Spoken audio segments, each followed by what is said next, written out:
খেলোয়াড় হিসেবে আমাদের একজন খেলোয়াড়কে যতটুকু নিরাপত্তা আমাদের দেওয়ার দায়িত্ব সেটা অবশ্যই আমরা দিব। ব্যক্তিগত মানুষকে নিরাপত্তা দেওয়ার মতো আমাদের অ্যাবিলিটি নাই আর কি।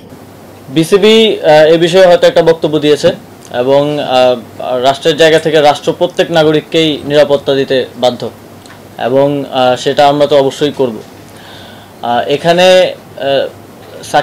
সাকিব আল হাসানের পরিচয় দুইটা, এটা আমাদের মনে রাখতে হবে। খেলোয়াড় হিসেবে একটা পরিচয়, আরেকটা হচ্ছে ওনার রাজনৈতিক পরিচয়। উনি আওয়ামী লীগের প্যানেল থেকে একজন এমপি ইলেকশন করেছিলেন। তো মানুষের মধ্যে তো এই দুইটা নিয়েই মিশ্র প্রতিক্রিয়া আছে। এখন খেলোয়াড় হিসেবে আমাদের একজন খেলোয়াড়কে যতটুকু নিরাপত্তা আমাদের দেওয়ার দায়িত্ব সেটা অবশ্যই আমরা দিব।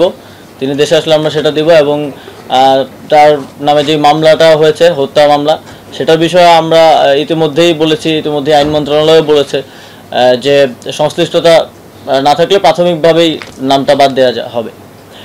কিন্তু ওনার রাজনৈতিক পরিচয়ের কারণে জনগণের মধ্যে যদি ক্ষোভ থাকে তাহলে মনে করেন আমার নিরাপত্তার জন্য কয়জন, 5 জন পুলিশ কনস্টেবল থাকে আর একজন গানম্যান থাকে। আমার উপরে যদি দেশের 16 কোটি জনগণের লেটসে 10 কোটি জনগণের যদি ক্ষোভ থাকে তাহলে এই 5-6 জন আমাকে কি নিরাপত্তা দিবে? আমারও তো সেক্ষেত্রে নিরাপত্তার সুযোগ নেই। তো সেক্ষেত্রে জনগণের যদি কোথাও ক্ষোভ থাকে সেটাকে তো আমাকেই রিডিউস করতে হবে আমার কথা দিয়ে।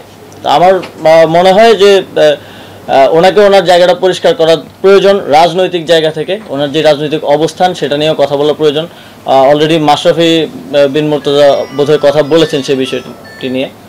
তো জনগণের পক্ষ থেকে যদি নিরাপত্তা ঝুঁকি থাকে সেটা কেউই কাউকে আসলে দিতে পারবে না। শেখ হাসিনাকেও তো নিরাপত্তা দেওয়া যায়নি, তাকে দেশ ছেড়ে পালাতে হয়েছে। তো সেই জায়গাটা রাজনৈতিক বিষয়টা পরিষ্কার করা প্রয়োজন বলে আমি মনে করি। কিন্তু একজন খেলোয়াড় হিসেবে আমাদের প্রত্যেক খেলোয়াড়কে নিরাপত্তা দেওয়াই আমাদের দায়িত্ব এবং সেই দায়িত্বটা আমরা পালন করব। আমি তো আসলে কোনো এজেন্সি না, আসলে পুলিশ বা র্যাব, এটা আসলে এটা আমার হাতে না, আমার বা বিসিবির হাতে না। আসলে এটা আসলে পুরা ওই গভর্নমেন্ট লেভেল থেকে আসতে হবে। ওই নিরাপত্তা 2 রকম। একটা হলে কি আপনার ক্লিয়ারেন্স ফ্রম জানি না, ও হয়তো বলেছে। আর আরেকটা হলো গিয়ে আপনার মনে করেন আমাদের স্পেকটেটরও আছে, সেই ব্যাপারটা তার ডিসিশন নিতে হবে। এটা আসলে আমরা এটাতে তেমন পার্ট হতে পারবো না। আসলে এটা আমি এই মুহূর্তে আমরা কিছু বলতে পারবো না বোর্ড থেকে আমরা কি করতে পারি, বিকজ আমরা তো আসলে এরকম একজন ব্যক্তিগত মানুষকে নিরাপত্তা দেওয়ার মতো আমাদের নাই, মানে কি বলবো, অ্যাবিলিটি নাই আর কি বোর্ড। আসলে Shakib is going through a difficult phase of his life, সব দিক থেকেই।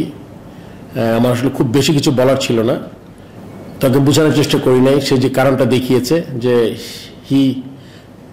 একটা প্লেয়ার যখন বুঝতে পারে যে একটা টাইম মনে করে যে সে যেই জিনিসটা করেছে এত বছর, সে মনে করেছে শর্টার ভার্সনে রাইট টাইম, যে অন্য জায়গায় যে নিবে তার জন্য এনাফ অপরচুনিটি ক্রিয়েট করা।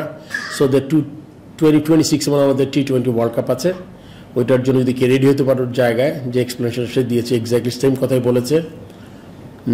টেস্টের ব্যাপারে সে খেলতে চেয়েছিল, যেটা ঢাকা থেকে সে করতে চায়, এটাতে আমি সম্মান জানিয়েছি।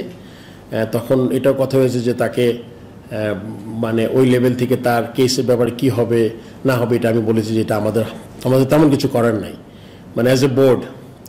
বাট পুরোপুরি ওই জিনিসটা আছে যে ও যদি এখান থেকে লাস্ট টেস্টটা খেলতে পারে, ওর মতে আমি বিশ্বাস করি যে নাথিং লাইক ইট। সেটা যদি খুব ভালো হবে, আর বাকিটা ওর ডিসাইড করতে হবে। কেননা ক্লিয়ারেন্সটা কে দিবে এটা আমাদের বোর্ড থেকে কিন্তু আমরা ক্লিয়ারেন্স দিতে পারবো না এই ব্যাপারটা।